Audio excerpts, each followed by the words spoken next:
ગુજરાતના લોકસભાના 26 સાંસદો અને રાજ્યસભાના સાંસદોએ બજેટ પહેલા રાજ્યના પડતર પ્રશ્નોની ચર્ચા કરી।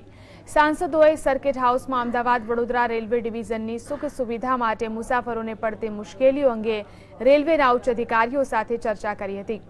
સાંસદોએ પોતપોતાના મત વિસ્તારના લોકોની રેલવે સંબંધી માંગણીઓ પશ્ચિમ રેલવેના જનરલ મેનેજર સમક્ષ મૂકી હતી। આ ઉપરાંત અમદાવાદને રેલવેનું વડું મથક બનાવવા પણ રજૂઆત કરાઈ હતી। જો કે રાજ્ય કક્ષાના રેલવે પ્રધાન પહેલા જ ગુજરાતને પશ્ચિમ રેલવેનું વડું મથક બનાવવાની ના પાડી ચૂક્યા છે। અમદાવાદના સાંસદ કિરીટ સોલંકીએ રામાપીરના મંદિર સુધી જવા ટ્રેનની સુવિધા આપવાની માંગણી કરી હતી।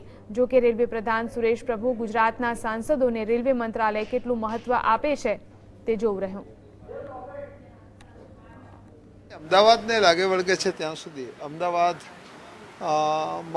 કાલુપુર રેલવે સ્ટેશન ઉપર ખૂબ જ લોડ છે, એટલે કાલુપુર રેલવે સ્ટેશનના લોડને ઓછો કરવા માટે સાબરમતી અને મણિનગર આ બંને જગ્યાએ ટર્મિનલ સ્ટેશન એટલે કે લાંબા અંતરની ટ્રેનો શરૂ થાય એ અંગેની રજૂઆત અમે કરી હતી। સ્પેસિફિક માટે એવું કીધું કે જે 4-5 સ્થળેથી ટિકિટો આપવામાં આવે છે રિઝર્વેશનની, ત્યાં પણ રેલવેનું ટાઈમ ટેબલ મૂકો, બધાને ત્યાંથી મણિનગરવાળાને મણિનગરમાં ખબર પડી જોઈએ કે અમદાવાદથી કઈ ગાડીઓ જાય। એ રીતે આપણું આ સાબરમતી, એવી રીતે આપણે આ બાજુ ગાંધીગ્રામ, નરોડા, આ બધા સ્ટેશનો એવા છે કે as good as Ahmedabad railway station. આ બધી સુવિધાઓ ટિકિટ લેવાની, ટિકિટ કેન્સલ કરાવવાની અને ટાઈમ ટેબલ જે નવી ટ્રેનો છે એની ડિમાન્ડ ખાસ કરીને પશ્ચિમ રેલવેનું વડું મથક 26 સાંસદોની પણ એ રજૂઆત હતી કે એ અહીંયા અમદાવાદમાં હોવું